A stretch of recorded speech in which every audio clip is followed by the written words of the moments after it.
अभी झारखंड का प्रभारी भी था। इस दौरान झारखंड के अंदर भी जाके आया था जहां पर इनका जन्म हुआ था। इनके बारे में कहानी पढ़ते हैं तो आज से 200 वर्ष पहले औपनिवेशिक शासनकाल था, अंग्रेजी हुकूमत का। तब हमारे लोगों में त्राहिमाम था और सामंतवादी के निशाने पर हमारा आदिवासी वर्ग था, किसान वर्ग था, साथ में अंधविश्वास चरम पर था। ऐसे वक्त में आदिवासी बिखरे हुए थे। इस वक्त सबसे ज्यादा जरूरत थी एकजुट कर अंग्रेजी हुकूमत के सामने लड़ने की। और ऐसे वक्त में अभावों में जी रहे इनके परिवार में ये 15 वर्ष की उम्र में जब पढ़ाई छोड़कर इस आंदोलन की ओर बढ़ते हैं और उन गुलाम नाम के एक शब्द से पूरे देश के आदिवासियों को एक करते हैं, अबुआ दिसु अबुआ राज के नाम पर जमीनी हकीकत से जोड़ने का कार्य करते हैं। और उस आंदोलन को तेज करते हुए उस वक्त कहा करते हैं कि उस जमीनी आंदोलन के लिए, अपने संघर्ष के लिए, आने वाली पीढ़ी के लिए जब वो एक करते तो हजारों लोग उनसे जुड़ते जा रहे हैं। और यह औपनिवेशिक शासनकाल के अंदर आदिवासियों का सबसे बड़ा आंदोलन तैयार होता है और उस आंदोलन के माध्यम से औपनिवेशिक शासनकाल फर्रा उठता है और औपनिवेशिक शासनकाल के दम पर नाक में दम करने वाले बिरसा मुंडा को हमारे अपने ही समाज के लोगों द्वारा उन्हें गिरफ्तार करवाया जाता है। तो मात्र 25 साल की उम्र के अंदर बिरसा मुंडा इस देश और दुनिया के जबान पर पहुंच जाता है। ये नाम तब हम लोग सोचते हैं कि उस वक्त जो औपनिवेशिक शासनकाल हुआ करता था तब आदिवासी के ऊपर क्या बीतती होगी, किस तरीके से आदिवासी लड़ रहा होगा, किस तरीके का सक्सेस रहा होगा। और उसके बाद में मात्र 25 साल के बिरसा मुंडा इस समाज के लिए शहीद हो जाते हैं। मैं औपनिवेशिक शासनकाल से आजादी मिलती है और लोकतंत्र स्थापित होता है। मैं देश के अलग अलग कोने के अंदर गया। मैं मध्य प्रदेश, महाराष्ट्र, छत्तीसगढ़, झारखंड, उड़ीसा, अन्य इलाकों में गया। मुझे लगा कि औपनिवेशिक शासनकाल को बदल गया, लेकिन आदिवासियों की स्थिति बदली नहीं। एक तरफ पूरे देश के अंदर आजादी का अमृत महोत्सव मनाया जाता है, दूसरी तरफ मणिपुर के अंदर बेटी को नग्न किया जाता है। मैं पूरे देश के अंदर गया तो मैंने देखा, बस्तर के अंदर भी गए, सरगुजा के अंदर भी गए। बस्तर के अंदर रोज आदिवासियों की जिंदगी मर मर के जीती है।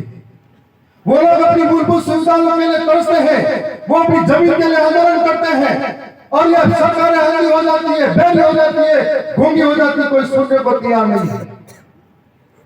मैं छत्तीसगढ़ के अंदर गया और उस इलाकों को देखा जहां पर कोयले के नाम पर हजारों आदिवासी विस्थापित हुए। मैं बस्तर के लोगों से बातचीत करी तो मात्र मासूम 13-13 साल के बच्चे हो, 6-6 महीने की बच्ची को वहां के लोगों द्वारा सरेआम उड़ा दिया जाता है और नक्सल राइट का टैग लगा दिया जाता है। मैंने ऐसे कई इलाके देखे, सरकारें आई बदली और एक भी कह दिया आजादी का अमृत महोत्सव है, दुनिया चांद पे पहुंच गई है, लेकिन आदिवासियों के जिंदगी में कोई बदलाव नहीं आया। कभी विकास के नाम पर उनको विस्थापित होना पड़ता है, कभी डैम के नाम पर विस्थापित होता है, तो कभी खनन के नाम पर उससे विस्थापित होना पड़ता है और ये सरकार उनका दमन करती है, उनकी जिंदगी का कोई मोल और कीमत नहीं होती। तब गहरा दुख होता है कि आखिर आदिवासियों के लिए कौन लड़ेगा, आखिर आदिवासियों की आवाज कौन रखेगा। वो बिरसा मुंडा थे जो अंग्रेजों से लड़ गए, अब कौन हमारे लिए आवाज उठाएगा। तब मैं कहना चाहता हूं कि हमें फिर से बिरसा मुंडा पढ़ना पड़ेगा और हर घर से एक बिरसा तैयार करना पड़ेगा, हर घर से एक बिरसा तैयार करना पड़ेगा। साथ में ये कहना चाहूंगा, वो लड़ाई तीर कमान की थी और ये लड़ाई ताकत, अब ये लड़ाई कलम की होगी, किताब की होगी, तो लड़ पाएंगे, तो जीत पाएंगे। आज सरकारें अलग अलग तरीके का दमन करती है।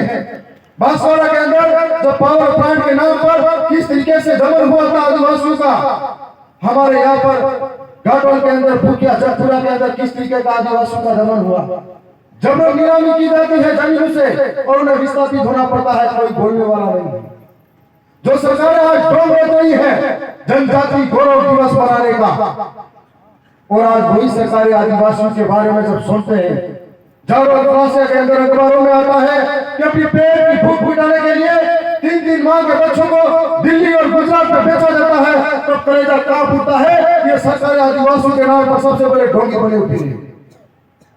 हमको सोचना पड़ेगा कि सरकारें आदिवासियों के साथ में खड़ी नहीं है, आदिवासियों को लूटने का काम करती है, वोट बैंक के लिए इस्तेमाल करती है। मैंने आज भी देखा कि आदिवासियों के अंदर देश आजाद हुआ, अमृत महोत्सव मनाया, आदिवासियों की स्थिति नहीं बदल पाई। दिनों दिन पलायन होता है, रोजगार के लिए नौजवान इधर से उधर बाहर जाता है, कोई सुनने को नहीं है। जमीन से विस्थापित होता आदिवासी, कोई सुनने को नहीं है। शिक्षा के लिए तरसता आदिवासी, कोई सुनने को नहीं है। मूलभूत सुविधा बिजली, पानी, रोटी, कपड़ा, मकान के लिए तरसता आदिवासी, कोई सुनने को नहीं है। हमको समझना पड़ेगा कि सरकारें हमारे साथ किस तरह की साजिशें करती हैं। जो लोग आज बड़े ढोंग के साथ में आदिवासी के साथ गौरव दिवस मना रहे हैं, मैं ये कहना चाहता हूं, जो बिरसा मुंडा थे, आजादी के आंदोलन से पहले उन्होंने उम्र गुलाम किया था, वो पूरे देश के लिए आंदोलन था। वो एक सिर्फ जनजातियों का गौरव नहीं हो सकता, उन्हें राष्ट्रीय सुविधा स्वाधीनता दिवस मनाने का लिए काम किया जाना चाहिए, तब हम मानेंगे सरकारें हमारे लिए तय करें। आज सोनाता प्रदेश का मुखिया बांसवाड़ा के अंदर आ रहे थे, जब बांसवाड़ा के लोग रो रहे थे पवन प्राण के नाम पर, तब उनको नजर नहीं आया, लेकिन आज गिर गिराने के लिए, झूठे आंसू बहाने के लिए यहाँ पहुंच रहे हैं। आज के समय में नौजवान सारी बातों को समझता है। यदि वास्तव में देश के प्रदेश के मुखिया आदिवासियों के हितैषी है, तो मेरे नौजवान भाई जो पलायन कर रहे हैं उनके लिए स्थायी रोजगार की व्यवस्था प्रदेश के अंदर अन्य जगहों पर कराई जाए। यदि वास्तव में आदिवासियों के हितैषी है, तो जमीनों से बेदखल कर रहे हैं।